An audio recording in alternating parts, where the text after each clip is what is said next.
Good morning, ladies and gentlemen. Welcome to the show. Glad to have you guys here on this Sunday. It's almost the end of March. One more day. Today's the 30th.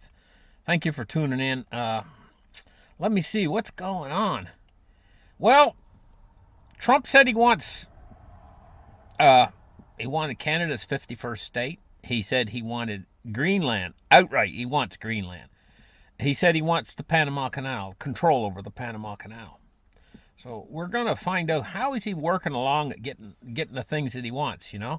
Well, there was a deal that they were putting through with BlackRock. It was a Panama port deal with C.K. Hutchinson.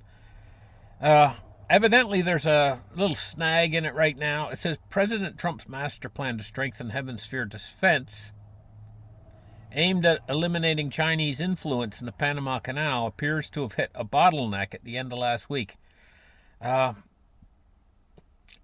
it's not going to get signed. It basically says here that Hong Kong billionaire La Ka-shing's deal to sell the Panama's ports, including Balboa and Cristobal on either side of the canal, will not have the proper paperwork signed with the BlackRock investor group by April 2nd deadline. And it says for obvious reasons. It says these obvious reasons include an infuriated Chinese Communist Party, which views Lai as having bent to the knee to Trump. In other words, what's going on here is the Chinese were sitting square in the seat of the Panama Canal, and now they're being pushed off. America wants to sit in the seat, and so that's one of the things. It says for weeks, various Chinese media outlets called C.K. Hutchinson's billionaire founder spineless and question which side he should stand on. Another source says that talks are still very much underway regarding the $19 billion deal, which includes 43 ports and 23 in 23 countries. On Friday, the South China Morning Post first revealed that C.K. Hutchinson's holdings will not go ahead with the expected sign-in of the deal next week to sell its two strategic ports at the Panama Canal, with Beijing saying it will launch an antitrust probe into the sale. I knew there was going to be some resistance.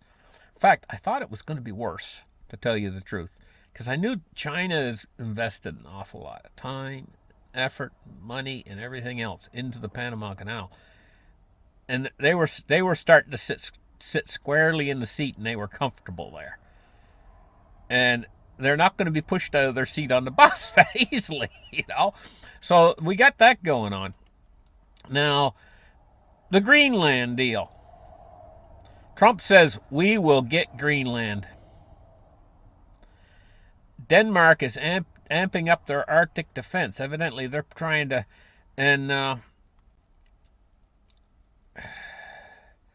so this deal with Greenland, it might come down to a rumble. But I think Trump is absolutely determined. I'm going to tell you something about Trump. It's like the man is on a mission. A mission for what? I'm going to explain a little bit what I think's going on in a minute or two here. But that's how the Greenland one's going so far. And Canada. What's going on with Canada? The Canada part in this thing. Well, here's what happened. Justin Trudeau went down and met with Trump, and then we got this situation exploded in our faces after their meeting, with Trump wanting to impose tariffs on Canada and everything. Now, Prime Minister Mark Carney, was made Prime Minister there.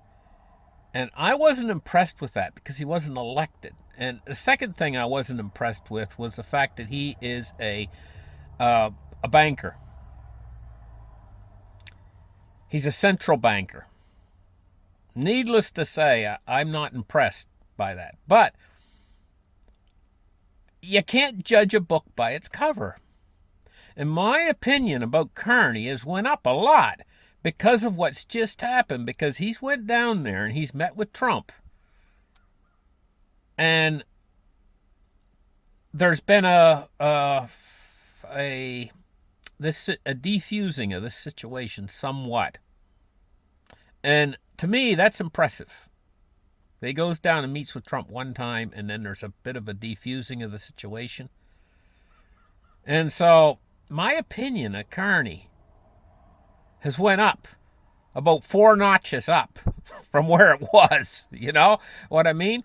Because it says Trump has had a very good call with Canada's Carney ahead of these reciprocal tariffs. It says President Trump's tariffs are reshaping U.S. trade policy and overhauling decades of free trade agreements with friends and foes alike. The latest escalation of his trade war, he announced 25% tariffs on all foreign-made vehicles, which he said would take effect on April 2nd. So Carney went down and met with him, and now it's a softening tone toward Canada. But I don't think Canada's a real target in all of this. Here's what I think's really going on in the situation. For years, there's been outflows from the United States. Do you know, if you were to go back 30 years ago, you just have one person that'd have to work in the United States, and the rest of the family could stay home, and oftentimes it may have a family of seven people, kids and mother and father, and they're all staying at home, and they're able to afford a vacation every year. They're able to afford a new car. They're able to pay off their mortgage and afford a house, all on one salary. That's richness. America was rich, and America was a manufacturing hub for the world. A very rich country. What happened is you heard a vacuum sound. It's like a big valve, like a water valve, a water gate valve. It lets the water. Say you had a water gate valve, and you could move the water to the left or move the water to the right. Well, that gate valve was opened up, and the water started to flow toward these other countries, enriching them. China is a perfect example of this. They took up the manufacturing, a lot of it went to China, and there's reasons why. Let's take a look here. Why is China the world's factory? And it goes on to list some of the reasons why China's the world's factory. China's they get lower wages, there's less controls, there's low taxes and duties, they're competitive, strong business ecosystem, an awful lot of reasons why China, this was all outsourced from the United States, and China became rich. And the United States didn't just outsource China, they outsourced all the other countries. Look at the United States as the empire. And they were outsourcing all this out, and the other countries were starting to become rich. But what was it doing to the United States, becoming mostly a consumer nation? Well, we see the result. After like 30 years. It took a long time to see the result, but there's poverty in America now, and it requires 2 people working now in a household. And they're still going behind. In a household with only, not a household of 7 people, but a household of just maybe 3 people. 2 adults and a child. And they're still going behind with both people working, and maybe they're both young professionals, and they're still going behind. This is the situation we're in, because what generated this poverty in America, in any street corner now, you can see the poverty. You'll see people sleeping under blankets underneath a sign someplace, And you can sit and you can blame it on drug abuse. You can say, okay, it's those people are addicts or whatever. But no, that's not what it is.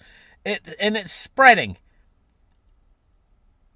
What it really is this valve, this giant valve was opened, and all of that liquidity was flowing into these other countries. I know what Trump's up to right now. He's shutting off the valve. And he's going to turn it in the opposite direction. And this is going to create, initially, short-term pain. The markets could even collapse. Short-term pain.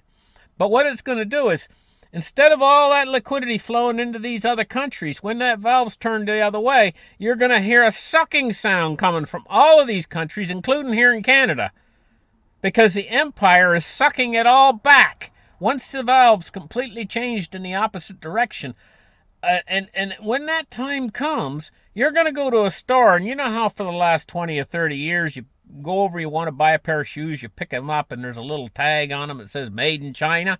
Everywhere you go in the United States, you're going to see made in America or made in USA on it. That's what the result's going to be. And it's going to suck.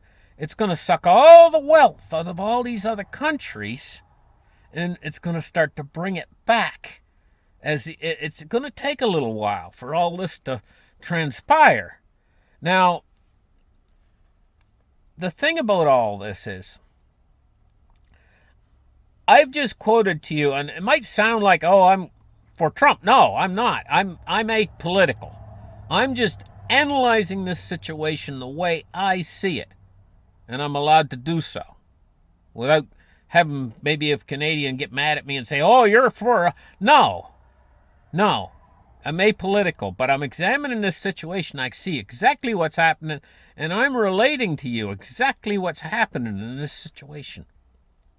All of the wealth in the world out there, because what he's doing, along with imposing these tariffs, is he's offering massive incentives to build factories and bring workers back to the United States. The two go hand in hand. And he's doing that. And this is what the reason why they outsourced to China in the first place. It says some may think that China is due to the abundance of cheap Chinese labor. That's what you think. But there's much more to it than that. In addition to its low labor costs, China has become known as the world's factory because of its low wages, strong business ecosystem, relatively lax commercial regulations, low taxes and duties, and competitive currency practices. Trump's doing more than that. That drawed them in to build factories in China. Trump's going one step further. He's going to punish them if they don't build it in the United States.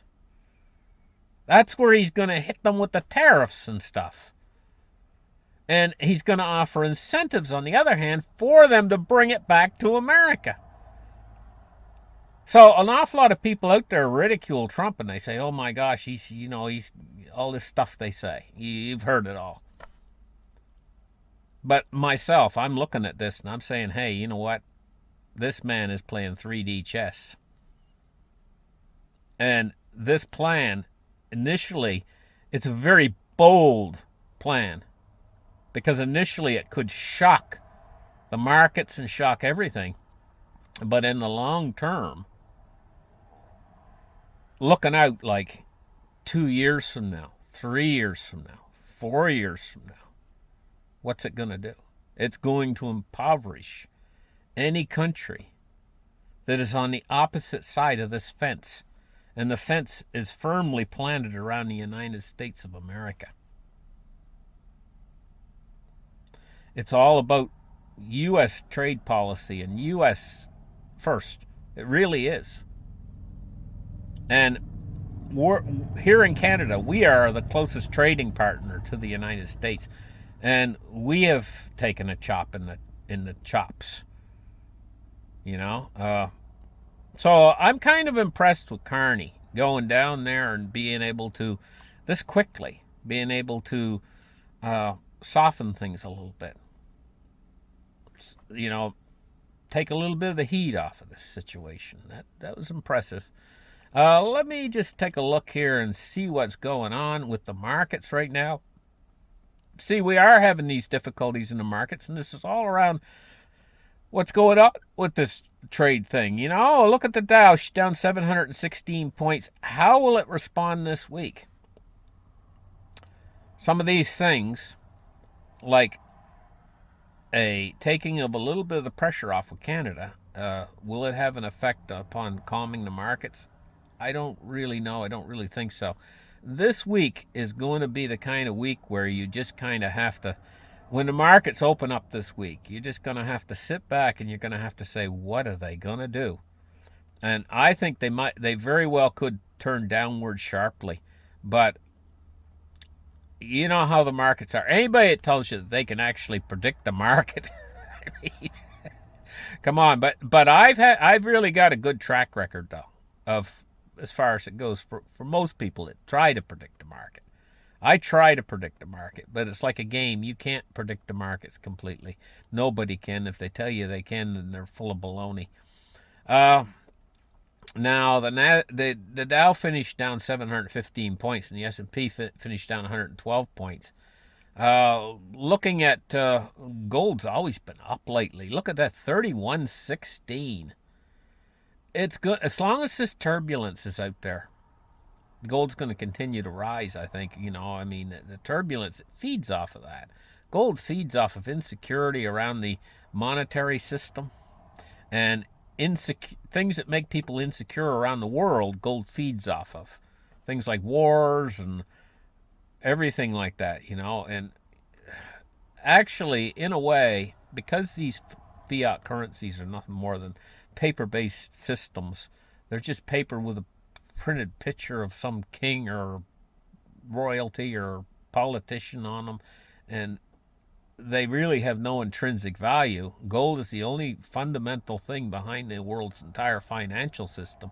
I'm amazed, at how much work it takes to get out of the ground. I'm amazed it's only this price here, considering how much the fiat currencies are worth. So gold is up to 31.18. Wow. I'm going to tell you guys what. These are the prices that I was talking about like 5, 6 years ago. When gold was $1,100, I was saying it's gonna crack 2,500. Well, 2,500's way down there now, 31.16. Crude oil is 69.04. And you guys out there say gold's done, it's gonna drop and everything. No, it's just gonna get hotter and hotter because it's fundamental. It's the Exeter's pyramid, and it's the capstone. It is the what they call the chief cornerstone. The all-seeing eye on the dollar bill. That top of the pyramid thing there. That's all gold. That's the gold. It's a fundamental behind the whole thing. And so we're seeing that the Nasdaq was down 481 points too, and the Russell was down 42 points. Uh, Getting in there and taking a look at our silver price at 34.07. And it's going to start up again pretty soon. This Sunday, it starts up in about another 4 hours. Cryptocurrency today is 82,477. It never stops, it never sleeps. Crypto goes 24/7, 365, decade after decade. It's just going to keep trudging along. But it's at 82,488. And I'm going to tell you guys, this stuff right here is a very strange animal. And I've told you guys all along about this stuff. It's okay to speculate in it. I'm not speculating because you can only speculate when you've got surplus money to speculate with, and I don't. I'm in Canada, guys. We've been through such inflation and everything else. It's just, man, the cost of living here, it's really, really difficult to make ends meet here in Canada now. Seriously. And so I don't have any money for speculation. I wish I did, because there's things I would speculate on if I had some money for speculation. Anyway, so 82,478, 82,468. But I'm going to tell you, the way it stands right now, even if I had money for speculation, I wouldn't touch Bitcoin right now. I wouldn't. If I had money for speculation, I think what I'd do is put it all into silver right now. That's the ticket. Of course, I've always been the guy on here that I've been telling you guys about silver. And gold took off first, but silver is lagging behind. It's not going to forever, guys. Silver, when she finally explodes, she's never coming back down to these prices again. And it's going to be laughable because and I've told you guys this for ages now. Silver is going to go to 4 to 1. It's going to overshoot the old boundaries of like, what was it, 13 or 12 to 1, 13, 14 to 1 and stuff, where it used to be like in olden times. It's going to overshoot that. It's going to go to 4 to 1. That's the way with things like that. Overshoot. It'll overshoot, go to 4 to 1. There'll be a severe silver shortage. You go to 4 to 1 to gold. But not only is the ratio, when it goes to 4 to 1 to gold is not going to be where it is right now. Gold's going to be 2-3 times the price it is right now. So it would not shock me at all if in the next few years, and short years from now, not long time, we're not talking a lifetime from now, we're just talking in the next few years, that if silver goes to 4 to 1 and it is worth as much as gold is right now, that would not shock me at all. So it's basically for people who have silver, it's kind of like, I mean, if you got a piece of silver, it might turn into gold in the next 5 years and be worth as much as a hunk of gold would be worth right now. That's the power of silver. Bonds and rates right now, we're seeing the U.S. Treasury yields fall. U.S. Treasury yields fell a little bit. They fell about 11 basis points and ended the week in the 10-year at 4.25 and the U.S. 30 years 4.63, and it's down 9.8 basis points. And taking a look at our dollar, and it's roughly about the same as it was. It's still, this is another thing. They are trying to weaken this dollar. This is part of the deal where they want trade. Okay, the United States wants trade. They're going to turn the valve open and they're going to bring it all back to the United States. This is the plan. In order to make that plan work, they're going to have to weaken this dollar. And there's another couple things that they need to do in order to make the plan work. Canada's not the real big target. The big target's China. And I wouldn't be a bit surprised if they just keep raising those tariffs higher and higher and higher and just going to cut. In the end, China will be cut out to the point where any store you go to in the United States, you'll never see any Chinese merchandise. It'll all be made in America. They're going to make America competitive because as these tariffs go up on Chinese goods higher and higher, then the American companies have more room to make a profit margin because they're not under the tariff if they're going to sell it in the United States. This plan is not a stupid plan. A lot of people out there say, "Oh, this is crazy stuff and everything." No, it's not. It's 3D chess. Because we saw all this outsourcing go. You remember those big shows we seen? Michael Moore, he produced shows on Detroit and stuff when the automotive industry was leaving Detroit. I remember watching those films back when they were produced. Was it Roger and Me or something like that? I can't remember the exact name of it. But he went through and he went through and he started interviewing people in Detroit that were losing their jobs. That's when it was happening. That's when the valve was opened up and all of the money was going to these other countries like China. It's not an easy thing to turn that valve back around this way. It's going to be a huge fight. The BRICS are not going to take that laying down. And you see the tensions in the world. The world's on the brink.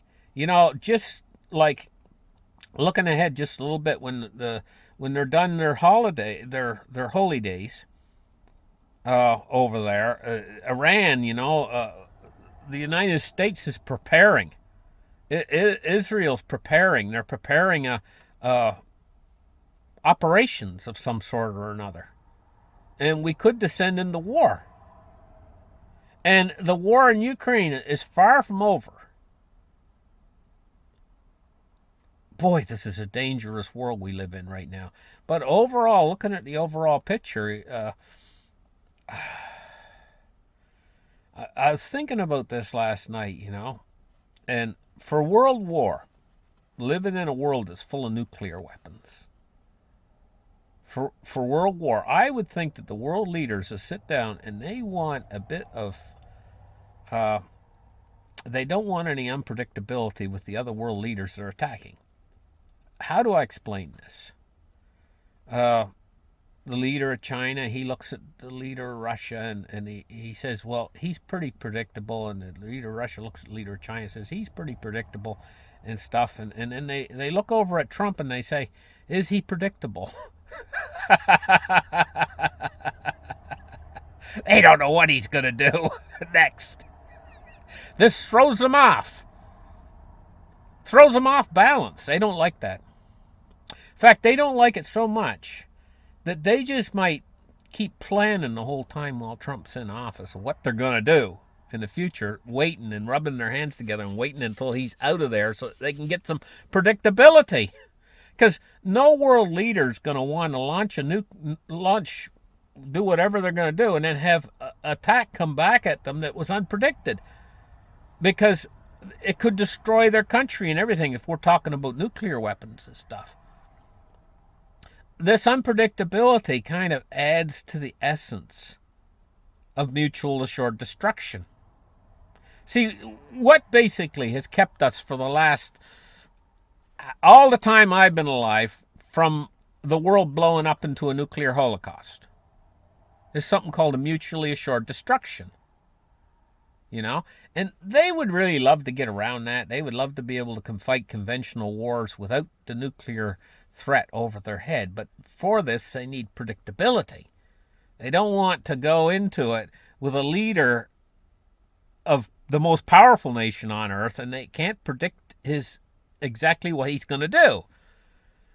That enhances the whole thing of mutually assured destruction, because then they say, well, gee, maybe we better not mess with this guy. He's a little bit unpredictable. Let's just wait him out until he's gone. Then the next guy that comes along, we'll take care of business then. I'm just thinking off the cuff here. I don't know if any of that's true or not, but I'm thinking maybe it could be. What do you guys think? Anyway, listen, guys. I hope you had a great week, and I hope you have a great weekend, and I hope you have a great start to the early part of next week. I really appreciate you, my audience out there. And we'll catch you guys in the next show. Have a great weekend. Bye-bye.